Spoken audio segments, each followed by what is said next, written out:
컨셉이 학생과 교사가 학부모와 함께하는 삼위일체 학습법을 초등학교 때부터 항상 주목하고 있거든요. 저희가 셋이서 모두 한 방향으로 같이 로드맵을 짜야 되기 때문에 선생님 민규 왔어요. 민규 자리 좀 만들어주세요. 나오군요.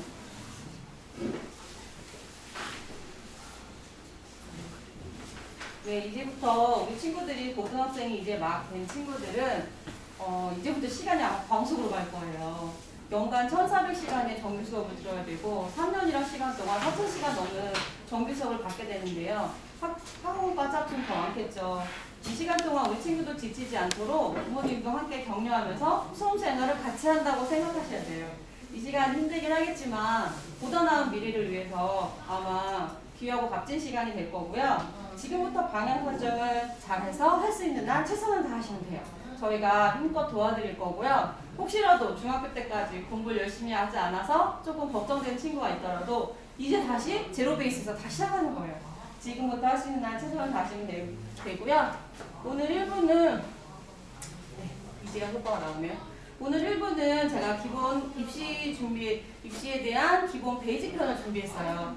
대입 전형이란 무엇이고 도대체 모의고사는 어떻게 보는 거고 어떤 전형들이 있는지 1부를 저와 함께 하시고요. 2부에서는 저희 영어 선생님이 이제 입시 심화편을 준비해 주실 거예요. 저희 영어 선생님은 송우리에서만 입시 영어를 20년 정도 지도하신 분인데 아이들 컨설팅도 많이 해주시거든요. 어머니들 이제 진학사나 진로 상담 컨설팅도 많이 받으시지만 그런데 가면은 다 이게 되게 고가예요. 굉장히 80만원, 100만원 이렇게 받는데 선생님이 이렇게 입시 전형을 다 어드바이스를 해주셨는데 이게 좀 못 믿어오셨는지 강남에 가서 고가의 컨설팅을 받으셨는데 저희 선생님이 찍어주신 내용이랑 너무 비슷했다는 거예요. 그래서 이 포인트는 약사를 신뢰해야 약사가 지어준 약도 약과를 잘 받는다는 거죠. 선생님 신뢰하고 한번 믿어보시기 바라고요. 오늘 1, 2부 하나도 놓치지 마시고 알짜 정보 얻어가시기 바랍니다. 네, 신정원이 죄송합니다. 저 이제 막 시작했어요. 네, 입시 준비는 언제부터 하는 게 좋을까요? 물론 빠르면 빠를수록 좋겠죠. 그런데 적어도 중3, 늦어도 고1부터는 시작해야 되지 않을까 싶고요. 아마 오늘 이 자리에 오신 어머님들은 입시 준비에 한 걸음 나아가는 계기가 되실 거예요. 입시가 먼 미래가 아니라 곧 다가올 내일이라는 자각이 바로 그 시작점이 되실 거예요. 왜 입시를 미리 준비해야 되냐? 사실 고3 때 진로 찾는 친구들도 있어요. 정말 그때는 정말 늦습니다. 왜 그런지 오늘 차근차근 설명해 드리도록 할게요. 대입 전형이란, 네, 이름은 들어보셨죠? 대입 전형이 도대체 뭘까요? 대입 전형의 사전적 의미를 살펴보면요. 대학에서 정한 독자적 기준에 따라 학생의 수학 능력이나 인성, 재능 등을 가려서 신입생을 뽑는 과정이라고 하는데요. 여기서 이 독자적 기준이라는 건 어떤 수치화된 객관적인 평가가 아니라 입학사정관 나름의 주관적 평가, 이걸 정성평가 방식이라고 해요. 그래서 떨어져도 왜 떨어졌는지 붙어도 왜 붙었는지 모르는 경우가 많고요. 학생의 수학 능력, 여기서 수학은 계산 능력을 말하는 게 아니라 받아들일 수, 배울 합, 대학에서 학문을 받아들일 수 있는 능력을 여러 가지 인성이나 재능이나 발전 가능성, 잠재력 이런 것들을 감안해서 선발하겠다라는 기준이고요. 대입에는 크게 두 가지 시가 있죠. 뭐죠? 수시, 정시 많이 들어보셨죠? 네. 벌써부터 수시로 갈 거야, 정시로 갈 거야 많이 생각하는데 송우리 친구들은 뭐로 많이 가죠? 네, 수시로 많이 갑니다. 수시는 원서를 몇 개 써요? 네, 6개나 쓸 수 있고요. 수시는 말 그대로 수능 이전에 내신 성적으로 지원하는 방법이고요. 6개까지 지원할 수 있지만 수시에서 합격한 경우 정시까지 가지 못하기 때문에 정시를 감안한 친구라면 수시를 잘 보지 않고요. 정시는 몇 개 쓰죠? 네, 네, 가나다본 하나씩 3개를 씁니다. 네. 그리고 수시에는 크게 학생부 교과전형과 종합전형 두 가지가 있는데요. 학생부 교과전형은 교과학습 발달에서 석차 등급만을 평가하는 부분이에요. 내신 성적이 자신 있는 친구라면 다른 거 비교과 준비할 거 없이 교과전형으로 가는 게 유리하고요. 학생부 종합전형 많이 들어보셨죠? 학종. 네, 요즘 가장 대세라고 할 수 있는데요. 아직도 70% 이상의 학생들이 종합전형으로 많이 응시를 하고요. 종합전형은 교과와 비교과를 다 본다는 거예요. 학교에서 석차 등급 물론 중요하지만 그 밖의 영역들도 감안해서 선발을 하겠다는 거고요. 정시는 오로지 수능 성적만을 기준으로 해서 선발한다는 방식입니다. 다들 알고 계셨죠? 네, 다시 한번 그냥 여기 폭넓게 계시기 때문에 기본적인 것부터 설명을 드렸고요. 작년에 교육부에서 개편안을 내놓았죠. 지금 제도는 좀 뭔가 불합리하다, 불공정하다. 그래서 사회적 여론이 많이 악화되면서 비교과 영역을 대폭 축소해서 앞으로는 정시를 더 강화해라 라는 정부의 압박 때문에 교육부에서 2004년 대입부터 바로 여러분 고1들이 대학 가는 해부터는 많이 개편이 된다는 내용인데요. 중요 내용은 고등학교 때 준비하기 어려운 논술 전형이나 특기자 전형 이런 거를 수능 위주 전형으로 전환하도록 유도한다는 방침이에요. 지금까지는 70%, 80%가 수시로 대학을 갔는데 앞으로는 정시 비율이 많이 확대될 전망이고요. 바로 내년에 대학 가는 우리 고3 수험생들부터 정시가 35% 이상 늘어난다고 합니다. 학생들 어때요? 굿뉴스일까요? 네. 학생들 입장에서는 정시가 확대된다는 게 어떻게 보면 공정하게 실력으로 줄 서서 대학 가자는 말인데 좀 많이 부담스러워하고 어떻게든 수능은 좀 기피하고 싶어 하거든요. 내신에 올인하려고 하고. 그런데 어차피 이제 비중이 계속해서 커지고 있기 때문에 회피하라고 하기보다는 정면승부 해야 되는 시기가 도래한 거죠. 내가 어려우면 상대방도 어려워요. 너무 걱정하실 필요 없고요. 비교과 영역이 많이 개선됐어요. 네. 이 비교과 영역 수시에서 입시에 많이 반영하다 보니까 공부하기도 바쁜 우리 수험생들 이것저것 할 게 너무 많아요. 우리 부모님 입장에서 어떠세요? 걱정되고 안쓰럽죠? 뭐 내가 대신 해줄 수 있으면 해주고 싶은 마음 드시나요? 그쵸? 드실 텐데. 그래서 막 뭐 내신 준비하랴, 수능 준비하랴, 동아리 봉사 이거 다 해야 하다 보니까 시간이 부족한 우리 아들, 딸을 위해서 가끔 도와주시는 분들이 계시더라고요. 저는 개인적으로 봉사활동 이거 실적 점수 대신 채워주시는 분도 봤는데 사실 이런 거는 사실 비추계도 못 끼고요. 실제로 2019년에 고2 공직자 자녀가 특기자 전형으로 고려대를 합격했는데 이 과정이 좀 불공정했다, 비리다, 입시 비리다 이런 게 이렇게 여론이 그래서 악화되게 되었는데 그래서 비교과 영역이 점진적으로 지금 줄어들고 있어요. 지금 고3 같은 경우도 사실 작년보다는 줄어든 거고요. 고2부터는 더 많이 줄어들고 2025년 대학을 가는 우리 중3 친구들 같은 경우는 비교과 영역이 전면 폐지돼요. 고1 같은 친구들도 고1 친구들 대학 갈 때는 자기소개서라는 게 완전 폐지됐기 때문에 준비하지 않아도 되고요. 이런 입시 비리를 막기 위해서 비교과 영역에서 뽑던 인원 2만 명 이상을 정시로 전환한다고 합니다. 어때요? 좋죠? 기회가 더 많아지는 거예요. 막 부모님이 막 연구시 의학동아리 참여하게 해서 자기 딸 교수님이다 보니까 의학동아리 참여하게 해서 2주 동안 딱 2편씩을 했는데 논문에 제1저자로 거기 등재돼가지고 고려대 특기자 전형에 합격했거든요. 이런 게 입시 비리거든요. 우리가 사실 몰라서 그렇지 이런 식으로 대학 가는 학생들이 너무나 많았다는 거예요. 그런데 이런 부분들은 공정하게 바꾸기 위해서 수능이 대신 정시가 더 확대되게 된 거고요. 우리 학생들에게도 굿뉴스가 아닐까 싶어요. 자, 이 시험지는 중3 때 본 지필고사고요. 이 시험지는 고등학교 가서 첫 번째 모의고사, 3월에 보게 되는 모의고사인데요. 우리 고등부 친구들 아직 모의고사 한 번도 안 봤죠? 이제 앞으로 3월, 6월, 9월, 11월에 모의고사를 보게 되는데 시간상으로는 3개월밖에 차이가 나지 않아요. 그런데 딱 보셔도 지문도 길어졌죠, 문항수도 많아졌죠, 난이도도 급격하게 향상된 거 보실 수 있죠. 아이가 갑자기 실력이 점프하는 것도 아닌데. 그런데 또 다른 게 지필평가 같은 경우는 중학교 때까지는 시험 범위라는 게 있잖아요. 그쵸? 시험 범위만 막 반복 연습하면 실력이 오른단 말이에요. 그런데 뭐 수능이나 모의고사 같은 경우는 시험 범위라는 게 존재하지 않아. 그리고 기출문제라는 것도 없어요. 여태까지 내가 배운 모든 지식을 총동원해서 시험 봐야 되기 때문에 사실 굉장히 난해하고 꾸준히 오랫동안 준비되는 학문이에요. 그리고 또한 달라지는 게 평가 방법인데요. 우리 중학교 때는 다 절대평가 방식이잖아요. 나만 잘하면 돼.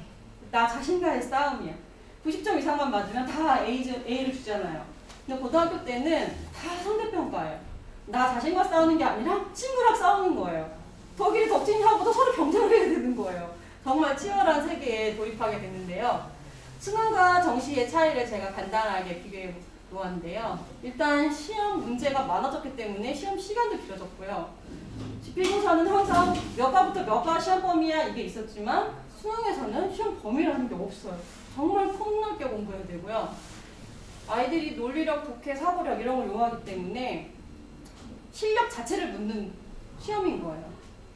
그리고 고등학교 3년 동안 1학년 때부터 중간기말, 지필고사, 수행평가 이런 거를 다 합산해서 입시에 반영하는 제도가 수시라면 정시는 3년 동안 꾸준히 쌓아온 역량을 단 하루에 전국의 모든 고3이 함께 한날 한시에 평가받는 방식이에요. 더 공정하다고는 하는데 솔직히 학생들 입장에선 부담이 더 커질 수밖에 없죠. 그래서 나는 내신이 잘 나와 하는 친구들은 수시에 적극 지원형이고요. 나는 수능이 더 자신 있어 하는 친구들은 정시에 올인하지만 우리 친구들은 나는 정시파야, 나는 수시파야 하기보다는 균형 있게 수능과 내신을 같이 준비하시는 게 가장 바람직합니다. 자, 등급별 등습 위에 보시면 고등학교는 무조건 다 1600개 모든 고등학교가 9등급 상대평가예요. 그래서 1등급은 4%까지, 2등급은 11% 이렇게 끊어주는데 서울에 있는 동남고, 송우고 둘 다 한 학년 평균 300명이 넘어요. 한 300명을 기준으로 했을 때 12명까지 1등급, 33명 2등급, 59명까지 3등급 딱 끊어지는 거예요. 경쟁이 더 치열할 수밖에 없겠죠. 한 문제 차이로 등급이 바뀔 수도 있어요. 그리고 영어와 한국사 같은 경우는 절대평가이기 때문에 90점 이상이면 모두 1등급을 줍니다. 굉장히 유리한 과목이죠. 절대 포기하시면 안 되고요. 이제 3월달에 모의고사를 보게 되면 첫 성적표가 나올 거예요. 이때 성적표를 해석하시는 방법을 알려드릴게요. 처음에 원점수라는 게 있어요. 원점수는 뭘까요? 네, 다들 알고 계신 것처럼 100점 만점으로 환산했을 때 우리 아이의 원래 점수예요. 그런데 수능에서는 사실 이 원점수가 별로 중요하지가 않아요. 원점수보다 중요한 건 표준 점수인데요. 표준 점수는 내 성적이 전체 아이들의 평균에 비해서 상대적 위치를 말해요. 전국 평균. 그래서 표준 점수가 몇 점인지가 원점수보다 훨씬 중요한데요. 예를 들어서 국어를 91점 받고 수학을 75점 받았어요. 뭘 잘 봤죠? 어머니가 딱 보시기. 국어는 잘 봤네? 수학은 좀 모자랐네? 수학 열심히 되겠다. 이런 생각이 드시죠? 근데 이걸 표준 점수로 환산하면 얘기가 달라지는데요. 국어와 수학의 표준 점수의 평균값을 100으로 줍니다. 그래서 내가 평균보다 잘했으면 100점 이상을 부여받고 평균보다 못했으면 100점 미만이 되는 거예요. 표준 점수로 환산해 볼게요. 국어는 98점이에요. 평균보다 살짝 못한 거예요. 그리고 수학은 평균보다 훨씬 잘해서 120점을 받았어요. 얘기가 달라지죠. 원점수하고는 다르게 중요하지 않고요. 수학이 국어보다 훨씬 상대적으로 잘했다는 걸 알 수 있죠. 그리고 이번엔 등급인데요. 등급은 아까 말씀드린 것처럼 9등급 상대평가예요. 그런데 이 등급도 사실 정확한 수치는 아니고요. 3등급이 됐어요. 23%까지가 3등급인데 3등급 초반 3.1등급도 있을 수 있고 3등급을 간신히 턱걸이한 친구도 있을 수 있겠죠. 그 아이들의 갭이 크기 때문에 등급보다 더 정확하게 알려주는 게 백분위예요. 백분위는 전체 응시한 아이들 중에서 나의 정확한 위치를 말해요. 내가 85%다. 백분위가 85다. 그럼 내 뒤에 학생이 85%가 있다는 거예요. 20%다. 내 뒤에 20%밖에 없는 거예요. 그래서 백분위를 보셔야 등급보다 정확한 건 백분위, 원점수보다 정확한 건 표준점수라고 보시면 되고요. 한국사하고 영어는 절대평가이기 때문에 이 백분위하고 표준점수가 표시되지 않아요. 등급만 나오거든요. 그리고 한국 과목은 평균값이 50이에요. 50보다 점수가 잘 나왔으면 평균보다 잘한 거고 50점 미만이면 평균보다 못한 거예요. 이제 이해 가시죠? 자, 그럼 이제 성적표를 한번 해석해 보실게요. 자, 말씀드린 것처럼 한국사와 영어는 절대평가, 영어와 한국사는 절대평가라서 등급만 표기하고 표준점수 100분위는 표기하지 않습니다. 국어 같은 경우는 131점을 맞았어요. 평균보다 잘했죠. 그리고 100분위는 93%, 상위 7%에 들은 거예요. 그 등급은 2등급, 4%까지가 1등급이니까 상위 7%면 굉장히 잘했는데도 2등급이 나온 거예요. 그리고 수학도 평균보다 잘해서 137점을 받았어요. 표준 점수를. 그리고 100분위는 95, 상위 5%에 들었죠. 이것도 4%까지 1등급이니까 2등급이 된 거예요. 사회탐구는 50점이 평균이라고 했는데 53점이니까 평균보다 잘한 거고요. 100분위는 75, 상위 25%에 들었는데 4등급이 됐어요. 네, 23%까지가 3등급이니까. 이제 해석할 수 있으시겠죠? 다음 달에 바로 모의고사 성적표 가져오면 100분위 보시고 표준 점수 보시면 정확한 우리 아이의 위치를 알 수 있습니다. 자, 이번에 내신과 수능 등급 비교해 볼게요. 어떤 친구가 내신이 5등급인데 수능이 1등급이 나왔어요. 이거 무슨 현상일까요? 네, 공부를 아주 잘하는 학교의 성적인 거죠. 예. 특목고에서는 이런 일이 비일비재합니다. 수능은 1등급인데 내신은 5등급 이상 절대 오르지가 않는 현상. 근데 얘네들은 내신이 안 나올 줄 알면서 왜 그럼 특목고 간 걸까요? 봐볼까요?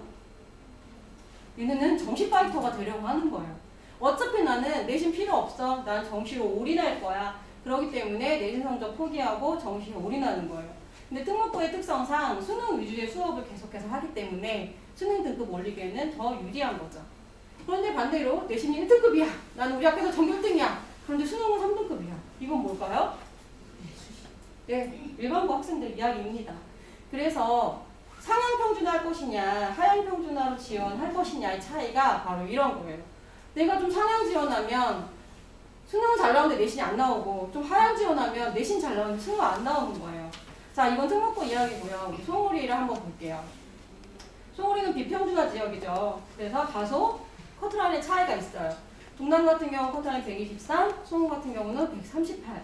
큰 차이는 아니지만 다소 비평준화되어 있고요. 보시는 바와 같이 동남고는 지필평가를 중요하게 생각하고요. 송우고는 수행평가를 중요하게 생각해요. 비중이 더 높죠. 그런데 송우고가 상위 등급, 중학교 때 내신 성적 190점 이상의 비율이 송우고가 3배가 더 많습니다.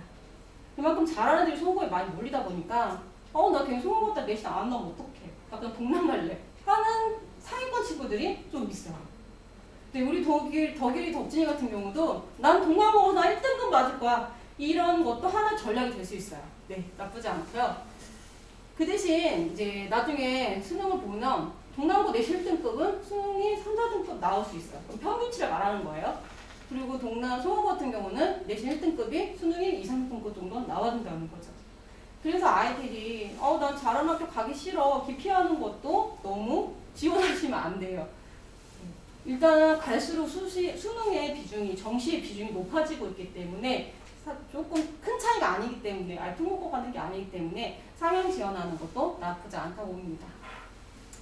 자, 우리 친구들은 여태까지 과목을 선택한 적이 있었나요? 한 번도 없죠. 초등학교 1학년 때부터 6학년, 중학교 때 7, 8, 9, 고등학교 1학년 때 10학년을 마지막으로 국민공통기본교육이 끝납니다. 그래서 이때까지는 과목 선택권이 없었고요. 주어진 과목을 국민기초교육과정이라서 요것만 끝나고 나면 이제 고2부터는 너 듣고 싶은 거 들어도 돼 라고 과목 선택권을 줍니다. 근데 이때 막 너무 난 국영수가 지긋지긋해. 난 국영수를 안 들을래. 그래도 될까요? 될 것 같아요? 안 될 것 같아요? 돼요. 언니. 선택도 본인이 하고 책임도 본인이 지는 거예요. 근데 국영수는 도구 과목이기 때문에 국영수를 안 들으면 갈 수 있는 대학이 없어요. 네, 그래서 실질적으로는 안 들으면 안 돼요. 그래서 고등학교 2학년 때 일반 선택을, 고등학교 3학년 때는 진로를 선택하시는데요. 이때 아이들이 어떤 과목이 점수를 잘 주냐, 누가 많이 듣냐 이런 걸 많이 따라가는데 사실 많은 학생들이 수강하는 과목을 신청해야 내신 받기가 용이한 건 사실이에요. 그런데 더 중요한 건 내가 가고자 하는 대학에서 이 교과목을 반영해 주느냐, 이게 더 중요하거든요. 사실 고3 때 진로를 선택하면 너무 늦는 이유가 내가 가고자 하는 적어도 계열, 나 인문계열이야, 난 자연계열이야, 이런 큰 윤곽이 잡혀야 그쪽에 관련된 교과목을 수강하는 거예요. 대학에서 우리는 70% 이상 이 과목들을 우리는 필요로 해 하는 것들을 미리 선택해서 수강하셔야 되는 거예요. 대학에서 정말 중요하게 생각하는 게 뭐냐면 이 학생이 우리 과에 적합한 학생인가, 우리 과에서 필요한 학습이 고등학교 때 선행되었는가, 그 교과 활동을 얼마나 집중적으로 탐구했고 지속적으로 학습을 해왔는가, 이런 과정들을 보기 때문에 인문계열에서 원하는 과목들, 자연계열에서 원하는 과목들이 정해져 있어요. 나는 내내 뭐 물리, 수학, 기하 이런 거 들었는데 나중에 생뚱맞게 뭐 국사학과 하면은 반영이 별로 안 되는 거. 아, 이 학생 준비 안 된 학생이라고 보는 거죠. 그래서 전공 계열 정도는 고1 때 윤곽을 잡으셔야 되고요. 고2 때는 좀 더 세부적으로 과로 좁혀가야 되는 거예요. 자, 수능 많이 개편됐어요. 친구들이 수능을 너무 두려워해서 수능 안 보고 내신 하는데 수능이 2014년에 만점자가 최대치 나왔어요. 몇 명 나왔을까요? 무려 33명. 근데 그 이후로 계속 감소세이다가 작년에는 6명의 만점자가 나왔는데 그 중에서도 반 이상이 N수생이었대요. 사실상 현역 아이들이 수능을 만점 받기 굉장히 어렵고요. 과목이 많이 줄었어요. 택 2과목에서 택 1과목씩. 난이도도 낮아지고 과목도 줄어들었기 때문에, 그리고 내가 가고자 하는 계열에서 반영하는 과목이 있어요. 일반적으로 이제 국영수를 다 기본으로 보고요. 나는 인문계열이다. 국영수하고 사탐. 난 자연계열이다. 국영수하고 바탕. 이렇게만 준비하면 되기 때문에 모든 걸 다 잘할 수는 없지만 적어도 내가 가고자 하는 대학에서 필요로 하는 과목만 집중적으로 학습하시면 돼요. 너도 너무 수능은 어려워 정시로만 수시로만 대학 가던 분위기가 이제 앞으로 많이 반전될 거예요. 자, 이번에는 이제 전형의 종류에 대해서 알아보실 건데요. 인서울에서 48,000명을 뽑아요. 정시, 수시 합쳐서. 그 당시 많지 않죠. 우리가 한 40만 이상이라고 봤을 때 48,000명만 뽑는데 이 중에서 정시로 18,000명을 뽑아요. 그리고 인문계열, 자연계열 나눠서 9,000명 정도씩 뽑는데, 그럼 상위 9,000명 안에 들면 인서울 갈 수 있을까요? 근데 실제적으로 이 합격생 9,000명 아이들을 분석해 봤더니 70%가 N수생이었대요. 요즘에는 대학을 떨어져서 공부 못하는 애가 재수를 하는 게 아니라 더 좋은 대학 가려고 재수를 한다거나 또는 자기 공부 시간을 확보하기 위해서 미리 자퇴를 하고 정시에 올인하는 친구들이 많아요. 생각보다. 왜냐면 일반고 친구들은 하루 자습 시간이 평균 3시간인 반면에 N수생들은 하루 정시 올인 시간이 10시간 정도 된대요. 평균적으로. 아무래도 정시에 유리할 수밖에 없기 때문에 일반고에서는 합격생이 평균 한두 명밖에 되지 않는데요.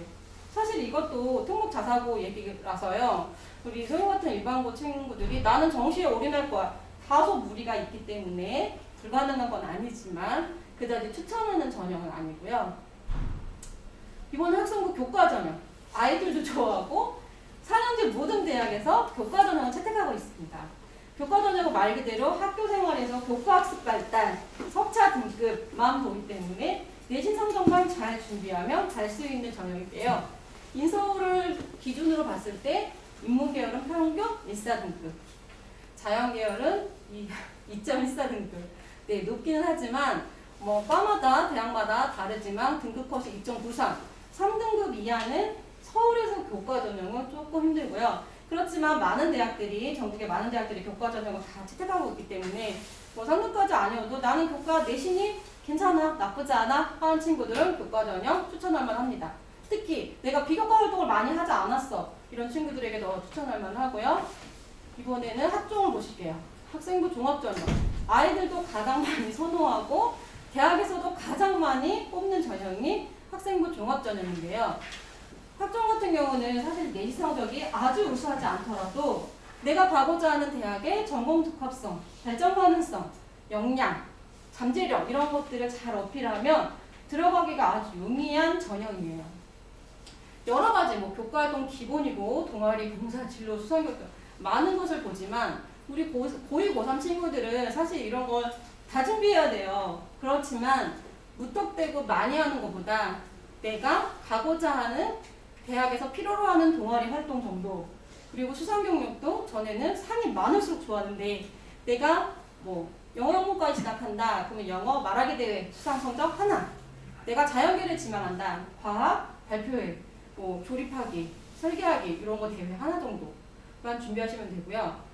뭐 독서도 내가 어떤 책을 읽고 그 관련된 학과에 관련된 도서를 읽고 영감을 얻었다 이런 부분만 준비하시면 되고요. 우리 고2 고3 친구들은 가장 중요한 자기소개서를 준비해야 돼요. 해마다 이 자소서 쓰는 것 때문에 전쟁인데요. 이 자소서는 자기가 학교 생활하면서 또는 동아리 활동하면서 어떤 시간에 어떻게 탐구해 왔는지, 어떤 쪽에 내가 발전 가능성이 있는지 역량을 잘 어필해야 되는데요. 이게 사실 막 전문가들이 써주는 것도 있어요. 100만 원 이상씩 하는데 고치기도 막 여러 번 고쳐야 돼요. 근데 이 중요한 자소서가 이제 고1 친구들부터는 폐지됩니다. 굿뉴스일까요? 네, 그렇기도 하고 아니기도 한데요. 이 시간과 노력을 안 해도 된다는 점에서는 굿뉴스인데, 자소서는 어떻게 보면 대학 쪽에 내가 자기 목소리를 낼 수 있는 유일한 통로기도 했어요. 저는 이쪽에 정말 관심이 있어요. 저는 이렇게 연구활동을 해왔고요. 이렇게 탐구활동을 해왔고요. 저 발전 가능성 있는 나이에라는 어필을 이제는 할 수 없게 됐어요. 그래서 앞으로는 더 중요해지는 게 교과 세특이에요.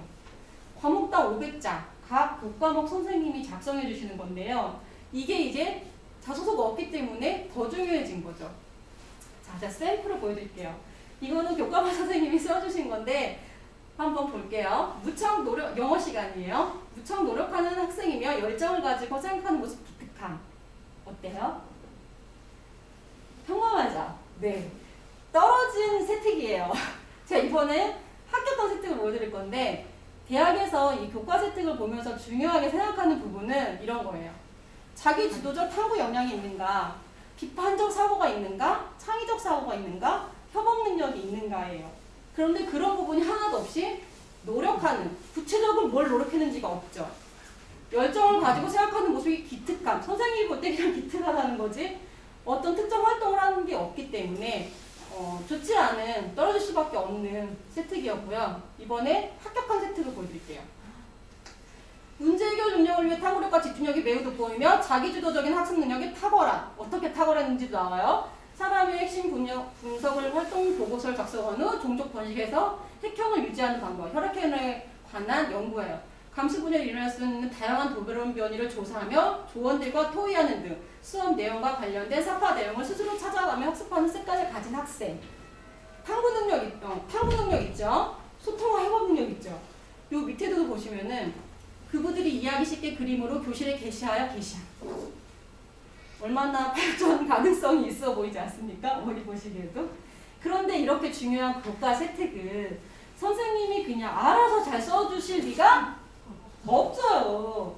기본적으로 아이가 이런 활동들을 했어야 되는 거야. 근거 자료가 있어야 되는 거야. 그래서 고등학교 때부터는 학생들이 절대 수동적으로 공부하시면 안 돼요.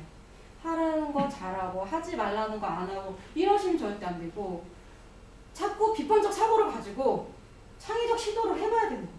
선생님 질문도 막 생뚱맞은 질문도 많이 하면서 이건 왜 이런 거예요? 저건 왜 저런 거예요? 제가 오늘 집에 가서 이렇게 한번 시도해봤더니 이게 이렇던데요? 저렇던데요? 끊임없이 탐구하는 능력, 그를 통해서 탐구 역량이 발전되는 모습, 혼자 하기 어려운 거는 팀을 꾸려서 같이 협업 능력, 동아리 활동, 이런 것들을 대학에서는 굉장히 중요하게 보기 때문에 기본적으로 본인이 어떻게 활동했느냐가 가장 중요하고요. 그 다음에 그 교과목 선생님들하고 친구 관계도 중요해요. 그리고 선생님한테 선생님 저 이런 거 했는데 교과 세특에 반영해 주실 수 있나요? 얘기를 해줘야 돼요.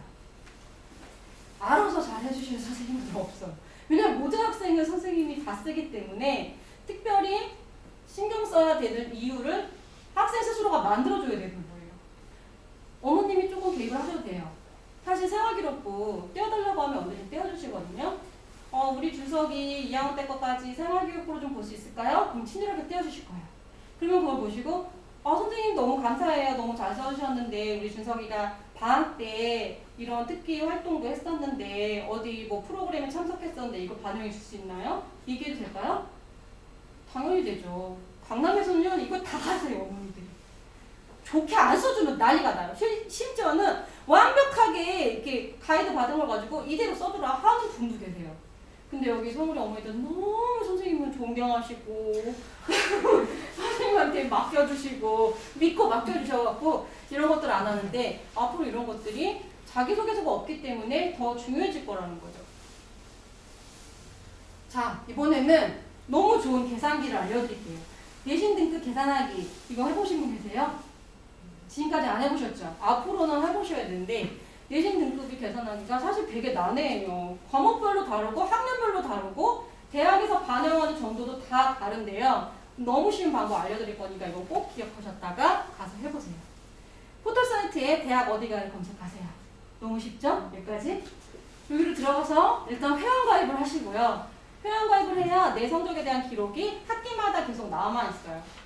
성적 분석을 클릭하시고 여기 들어가시면은 학기별로 1학년 1학기 거부터 단위수, 석차, 원점수, 평균점수를 차례차례 입력하세요. 모의고사 성적표 나오면 이게 다 있잖아요. 요걸 입력하신 다음에 저장을 누르시면 학기별 평균이 과목별로 다 나와요. 아, 1학년 1학기 때 내가 6등급이었는데 2학기 때 2등급이네. 그래서 평균이 4.4등급이네. 학년별, 과목별 이게 다 나옵니다. 3학년들은 1학년 것부터를 다 조사해 볼 수가 있고요. 우리 1학년 친구들은 1학년 1학기 시험 보고 나면 입력하고 2학기 또 2학기 거 입력하고 계속 누적으로 하시는 거예요. 자, 여기서 끝이 아닙니다. 교과 조합을 얘가 알아서 해줘요. 교과 조합이란 뭐냐면 대학에서 우리는 고등학교 3학년 전체 과정을 100%를 보는 대학도 있고요. 아니야, 우리는 1학년 때 거 20, 2학년 때 거 30, 3학년 때 거 50만 필요해 라는 대학도 있고 그 다른 비율들도 있어요. 이걸 알아서 다 계산해 준다는 거예요. 너무 똑똑하죠? 네, 요거 하나 꼭 장만하시고요. 또 대학에서 우리는 국영수만 봐. 그러면 국영수 평균 3.5. 우리는 국영수랑 사탐을 봐. 그러면 3.72. 이게 어떻게 적용하느냐에 따라서 점수가 등급이 다 다르잖아요. 그래서 이거 뭐 해봐 선생님한테 물어볼 수도 없고 하니까 어머님이 알고 계셨다가 학생 스스로가 또 이렇게 검색해서 자기 성적 관리를 하는 거예요. 대학에서 볼 때 가장 좋은 건 지금 당장 성적이 좋지 않아도 꾸준히 발전했는가. 1학년 1학기 때는 4등급이었는데 3등급이 됐어요. 2등급이 됐어요. 다소 떨어졌지만 끊임없이 노력해서 탐구해서 이뤄냈어요. 이런 과정들이 중요하기 때문에 학생 스스로가 꼭 알아야 준비하실 수가 있고요. 자, 이 밖에도 제가 아주 굵직굵직한 전형들 몇 개만 지금 소개해드렸는데 이 밖에도 너무 많은 전형들이 있어요. 나에게 가장 최적화된 전형이 분명히 있을 거예요. 아직 찾지 못한 친구들 있다면 반드시 찾으셔야 돼요. 간절함을 가지고. 나는 과연 어떤 부분에서 설레는가? 내가 뭐 할 때 시간이 잘 가는가?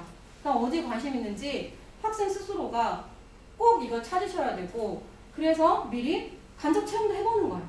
가상체험.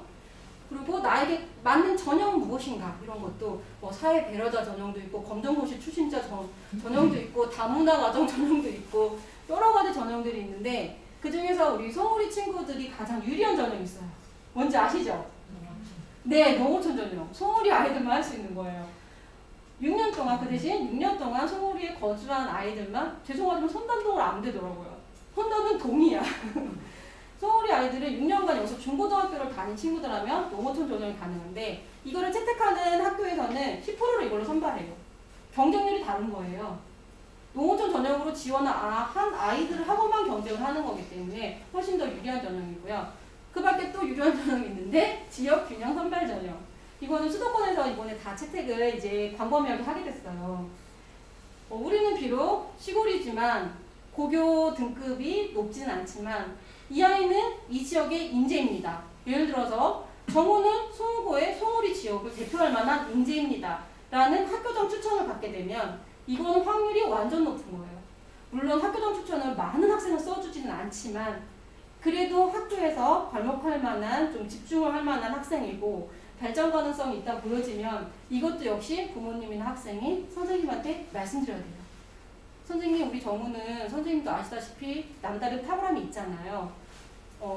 지역균형 인재 선발 전형 넣고 싶은데 어떤 부분을 준비해야 할까요? 라고 미리미리 얘기해야지 선생님 입장에서는 다 열심히 해, 다 예뻐, 다 내 제자야. 누굴 추천하겠어요? 운운에 젖준다고 먼저 달라고 하는 사람한테 줄 확률이 높다는 거죠. 자, 수능 최저. 이것도 꼭 짚어야 되는 부분이에요. 아이들이 수시로만 대학을